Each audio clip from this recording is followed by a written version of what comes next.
मैं संजय कौशिक आप सबका एक बार फिर से स्वागत करता हूं आपके अपने सर्वलोकप्रिय न्यूज चैनल भारत गौरव न्यूज और इंडिया दैनिक न्यूज में। जैसे कि आप सभी को विदित है कि पिछले काफ़ी समय से हरियाणा सरकार और सरपंचों के बीच तनातनी का माहौल चला हुआ है। उससे काफ़ी हद तक गाँव का जो डेवलपमेंट है वो भी प्रभावित हो रहा है। ग्रामीण क्षेत्र में रहने वाले लोगों ने अपने प्रतिनिधियों को चुना।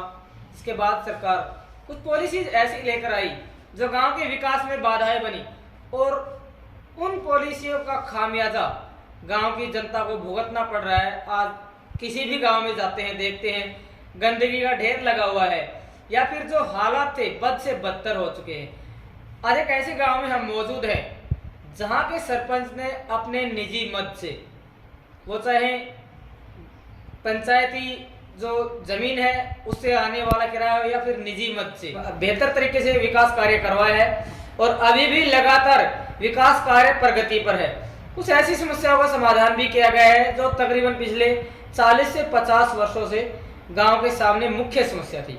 हमारे साथ मौजूद है गांव डुलाना से सरपंच डॉक्टर साहब भाई, बातचीत करते हैं, जानते हैं कि सरपंच बनने के बाद कितने कुछ विकास कार्य करवाए गए हैं। और इसी के साथ साथ जो चर्चा का विषय है आजकल पूरे हरियाणा में, ये मामला सुर्खियों में है, ई टेंडरिंग और राइट टू रिकॉल पॉलिसी। इसके बारे में भी इनसे चर्चा करेंगे, इनके पॉइंट ऑफ व्यू लेना चाहेंगे कि क्या कहना चाहेंगे इस सारी पॉलिसी से, कितना कुछ गांव का जो विकास है वो प्रभावित होगा, क्या ये पॉलिसी सही है या गलत है, अगर सही है तो फिर सरपंच इसका विरोध क्यों कर रहे हैं। डॉक्टर साहब नमस्कार। नमस्कार जी। देखिए, काफी समय बाद एक तो ये है कि चुनाव हुए जी। कार्यकाल जो पंचायतों का होता है उससे भी तकरीबन 1 से 1.5 साल बाद चुनाव सरकार ने करवाए जी। और उसके बाद सरपंचों के ऊपर एक एक्स्ट्रा बर्डन डाल दिया गया राइट टू रिकॉल या ई टेंडरिंग पॉलिसी का। क्या मानते हैं आप कि क्या ये पॉलिसी सही है या गलत है जो सरकार लेकर के आई? गलत तो यूँ होना, जैसे कोई भी टेंडरिंग के थ्रू काम कराया गया तो उसकी जिम्मेवारी तो गांव तो सरपंच को जानेगा। जी जी जी तो खामे रहेंगी तो सरपंच को पूछेगा जी। तो इसलिए ये अधिकार तो सरपंच को होना चाहिए। जैसे काम चाहिए टेंडरिंग के थ्रू, लेकिन वो अधिकार ये हो भाई जो भी ठेकेदार आखिरी में जैसे नूडूज वगैरह लेता वो सरपंच के द्वारा दिया जाए। जी जी जी। अभी बातचीत कर रहे थे पिछले कुछ समय पहले, जैसे पंचकुला में सरपंचों पर लाठीचार्ज किया गया। जी जी। क्या कहना चाहेंगे सरकार के द्वारा की गई इस निंदनीय कार्रवाई के बारे में? वो तो गलत है। ये भी संविधान के दायरे में चुने हुए तो नुमाइंदे हैं, तो लाठीचार्ज तो गलत है बिल्कुल। जी जी। अभी हम बातचीत कर लेते हैं हरियाणा के जो पंचायती राज के मंत्री हैं। सरपंचों को ना तो कोई फंड मिला जी। और ना उन्होंने कहीं एक्सपेंस उस फंड का किया, जी। बावजूद इसके उनको एक अपमानित शब्द, चोर शब्द से नवाजा गया था। तो इसके बारे में क्या कहेंगे? एक जनता के द्वारा चुने हुए प्रतिनिधि के द्वारा ही जनता के चुने हुए प्रतिनिधि का इस तरह से अपमान करना कहाँ तक उचित है, कहाँ तक जायज है, क्या कहेंगे? सरासर गलत है जी। चुने हुए नुमाइंदे को ऐसे चोर बोलना है तो गलत है। जी जी। अभी जब से आपके गांव की पंचायत गठित हुई है कितने कुछ विकास कार्य गांव में करवाए गए हैं? कौन कौन से प्रोजेक्ट अभी तक आपने करवाए गांव में? एक तो शमशान घाट में पानी की टंकी बनाई है जी। उसमें कनेक्शन करवाया है। ये कितनी कुछ लागत से कार्य हुआ? ये 1,10,000 रुपए की लागत से करीब है जी। कनेक्शन हलिदा है। जी जी जी जी।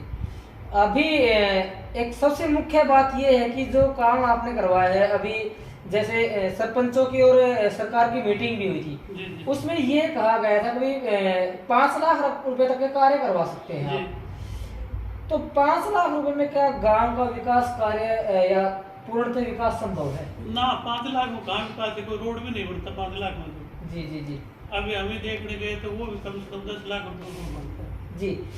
एक सबसे मुख्य बात ये है कि जो मंत्री या विधायक हैं जी। उनके भत्तों में बढ़ोतरी कर दी गई है। सबसे पहली बात तो ये है कि आप भी राजनीति में हैं और राजनीति कोई नौकरी नहीं है, जी। तो फिर सैलरी किस नाम की, इसके बारे में क्या कहेंगे? जब मान लो एमएलए एमपी ये सैलरी ले रहे हैं तो सरपंच को क्या दिक्कत है? जो ऊपर के नेता ले रहे हैं उन्हीं के बारे में तो हम बात कर रहे हैं कि सैलरी ले किस नाम की रहे हैं, जब नौकरी नहीं है, ये तो एक समाज सेवा है। फिर भी कहीं ना कहीं जो सैलरी है वो दी जा रही है, तो इसका एक्स्ट्रा जो बर्डन है वो सीधा सीधा जनता के ऊपर पड़ रहा है। वो गलत है, सैलरी ऊपर से बंद होनी चाहिए। जी जी जी। ये तो गलत है, सैलरी क्या, जब समाज सेवी है तो सैलरी की जरूरत नहीं है। एक गांव के जो मुख्यमंत्री हैं उनको जनता ने चुनने का कार्य किया और उस पर अभी बातचीत कर लेते हैं कि भी कुछ ऐसा प्रावधान भी किया गया था कि अगर एक हफ्ते तक सरपंच प्रोजेक्ट को पास करके नहीं देते हैं तो फिर वो शीर्ष लेवल के जो अधिकारी हैं, वीडियो लेवल के अधिकारी, वो उस प्रोजेक्ट को पास करके दे देंगे। और कहीं ना कहीं जो बबली जी कहते हुए कि सरपंच चोर है, जनता भी जनता सरपंच को चोर कहने का कार्य करेगी क्योंकि गुणवत्ता का माल नहीं लगेगा उसमें। देखो ऐसा है ना, जैसे एक हफ्ते का टाइम दे दिया, हो सकता है कोई निजी कारण भी हो सकता है जी, क्योंकि सरपंच तो जनता के बीच में रहता है। जी जी जी। तो निजी कारण भी हो सकता है, एक हफ्ते की वजह 15 दिन भी लग सकते हैं। जी, अभी हाल फिलहाल में ही महेंद्रगढ़ में भी एक मुद्दा चर्चा का विषय बना हुआ था और आप भी पंचायत में शामिल हुए थे। जी जी। जिस तरह से जो अनाधिकृत लोग हैं गांव में घुसते हैं, कहीं ना कहीं गांव में जो गांव की जो शांति व्यवस्था है वो भी भंग हो सकती है, तो ऐसे लोगों के लिए ग्राम पंचायत दुलाना की ओर से क्या प्रबंध किए गए? हमने तो काफी प्रबंध किए हैं, रात को चौकियां भी लगाई है जैसे। जी जी जी जी। और सबसे लास्ट तक हमने डुलाना में चौकी लगी है। जी जी। प्रशासन ये कह रहा है और जरूरत भी है आज की कि जो अवांछित लोग या जो बाहर से लोग आते हैं उनकी वेरिफिकेशन की जाए और वेरीफाइड लोग ही सिर्फ गांव में है, तो इसके बारे में क्या कदम ग्राम पंचायत डुलाना की ओर से उठाए जाए? ऐसा है जी, जैसे चौकी लगाते हैं तो सरकार को भी चाहिए जो भी चौकी पे होता है उसका बीमा बनाना चाहिए। यदि कोई घटना घटती है तो ना सरकार जिम्मेवार होती ना कोई गांव की जनता। सर क्वेश्चन ये है, जो बाहर के लोग आते हैं, हाँ जी, चोरी की वारदातें हैं वो अधिक बढ़ रही हैं। जी। दिन में कुछ बाहर के लोग हैं वो फेरीवाड़े के रूप में आते हैं, कपड़ा बर्तन या भैंस पाडे ऐसे खरीदने के बेस में आते हैं। रात को चोरी की जो वारदातें हैं उसको अंजाम देते हैं।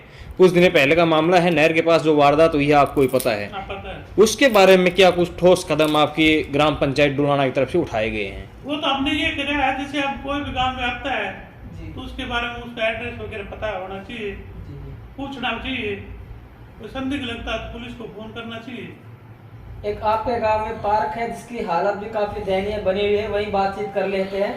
तो सफाई की व्यवस्था कैसी कुछ है गांव में? कितने सफाई कर्मचारी फिलहाल है? एक सफाई कर्मचारी था, अब वो 2.5 महीने से वो भी अब नहीं आ रहा। अच्छा। और हमने जो कानूनी प्रक्रिया है वो हम वीडियो पे जो कर रहे हैं। तो ऐसे में गांव की साफ सफाई अब कौन करता है? अब बड़ी मुश्किल से हमने 2-3 बार तो करवाई है जैसे, जी जी जी। और बाकी अब तो कोशिश कर रहे हैं, हम आज भी वीडियो खिंचवा रहे हैं जैसे। तो जो अधिकारी हैं जिन तक ये रिपोर्ट पहुंचने वाली है, क्या कहना चाहेंगे कितने कुछ जो सफाई कर्मचारी है उनकी रिक्वायरमेंट ग्राम पंचायत डुलाना में? तो जनसंख्या के हिसाब से सरकार लगाती है जी। जरूरत तो 2 की है, लेकिन जनसंख्या के हिसाब में 1 नियुक्त किया हुआ है जी जी। और वो भी फिलहाल तो है नहीं। सबसे मुख्य बात यहाँ ये है कि गांव की साफ सफाई का मुख्य जिम्मा, मुख्य कार्यभार गांव का जो सफाई कर्मचारी होता है उस पर होता है। और अगर गांव में ही सफाई कर्मचारी नहीं होगा तो फिर कैसे गांव स्वच्छ होगा? निर्मल गांव का ढिंढोरा पीट रही सरकार और ऊपर से गांव में नहीं है सफाई कर्मचारी। मौजूद रहे हम गांव डुलाना में, जो सरपंच साहब थे वो हमारे साथ मौजूद रहे। कुछ मुद्दों पर विस्तृत चर्चा भी हमने की है। इनके द्वारा जो विकास कार्य करवाए गए हैं, कितने कुछ बजट में करवाए गए हैं, उनकी रिपोर्ट भी सरपंच साहब के द्वारा आपके समक्ष रखी गई है। अब आपके गांव में कैसी कुछ व्यवस्था है और गांव की जो सुरक्षा व्यवस्था है उसके बारे में आपकी पंचायत क्या कदम उठा रही है, ये जवाब कमेंट सेक्शन में अवश्य दें। और सबसे मुख्य बात यह है कि खबर को ज़्यादा से ज़्यादा शेयर करें। कमेंट सेक्शन में ये अवश्य बताएं कि राइट टू रिकॉल और ई-टेंडरिंग पॉलिसी के बारे में आपका क्या विचार है। आप देखते रहिए आपका अपना सर्व लोकप्रिय न्यूज चैनल भारत गौरव न्यूज और इंडिया दैनिक न्यूज। जय हिंद, जय भारत।